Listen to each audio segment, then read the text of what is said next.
Hi, I'm Dave Dinkel. Today's deal talk is about real-life examples of doing deals with no money, no credit, and no risk. In these two examples, you'll see the combined profits are a little over $70,000. This is property number one. And what I've done is cut the A to B HUD and the B to C HUDs in both these examples in two parts. The important part about the top half of the A to B HUD is the purchase price. The student put the property under contract for $380,000. I avoid using the term purchase because this is the actual closing statement. So the property was actually purchased for a matter of a few minutes while he then resold it to the C buyer. This is the bottom half of the HUD. What I'm doing on these is highlighting what's very important just to save time. No earnest money deposit. Now I talk about this all the time and I get it from realtors. You don't have a valid contract. Well, it depends on how you do it. We set this up beforehand. So we have valid contracts. If a seller decides not to come to closing, another investor comes along and says, gee, you don't have an earnest money deposit. He doesn't know what he's talking about. A realtor in the same way. A realtor says, gee, it's not a valid contract. Once again, I'm not going to get into the details of how we do it and why, but very simply, you don't have to have a cash deposit in the HUD statement to show that you have a valid earnest money deposit. Here's the bottom line. $381,913.49 needed to close. Student has no money, so we're going to do transactional funding on this, and you'll see that come out of the B to C HUD. This is the top half of the B to C HUD.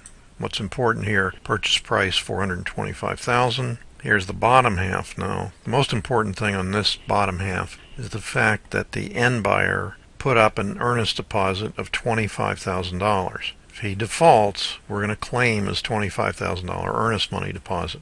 Next thing here is, in fact, the net profit on the transaction, $35,252.16. Sort of in between that is the transactional funding that includes the funding fee, not just the original amount, but the funding fee. So in summary, no money in the deal from the student, net profit of $35,252.16, or about 9.2% net profit based on the original purchase price. The listing agent in this case made $19,000 commission, but he only got it on the A to B leg.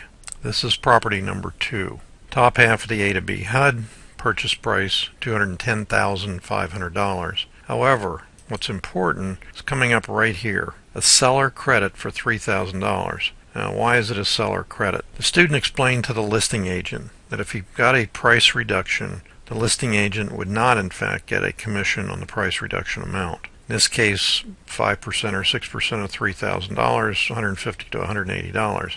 By simply titling it a seller credit, the agent now gets the commission back. Is that really important? Well, in this case, it doesn't seem like a lot of money, but what if that price reduction or seller credit is $80,000 or $90,000, and we've had those? So it's important, if you're an agent listening, that you look at this as a way to not lose the commission, but yet give your buyer a price reduction. There's the bottom line. Because of the seller credit, the actual purchase price net is $206,938.80. Oh, by the way, again, this is the student purchasing the property. No earnest money deposit. Okay, this is the top half of the B to C HUD. Now, if you're saying to yourself, why didn't he go to the back pages of the A to B HUD, and why isn't he going to the back page of the B to C HUD? It doesn't matter, because the only thing on those pages are expenses that are shown on the front page anyway. We could spend another 10 or 15 minutes going through each line item. All that matters is what you pay and what you net as the profit. Obviously, you want to go through those line items yourself and make sure you're paying what you should be. So here we are again. Top half B to C HUD, $250,000 sales price. Now remember on the A to B side, we just paid $206,000 for it. This is the B to C bottom half of the HUD, and I want you to see the earnest money deposit that our student required from the end buyer. Now, why in the world is it $9,975? Because when the end buyer sent his earnest money deposit of $10,000, the bank subtracted a $25 wire fee. That's the reason for it. It's not an odd amount that he chose. It just happened that the end buyer didn't realize they were going to subtract $25. So there's 100% transactional funding. It also includes the transactional funding fee. This is a choice by closing agents whether they put it as a separate line item or they include it as the payback. It doesn't matter, as long as I get my money for transactional funding and you get your profit, which is in this case is $34,750.26. What does that look like now? In summary, no money in the deal, net profit of $34,750.26, or about 16.8% net profit on the original purchase price. The listing agent made $12,650 commission on the A to B leg, and frankly you can figure that out whether it's 5 or 6%. It doesn't matter.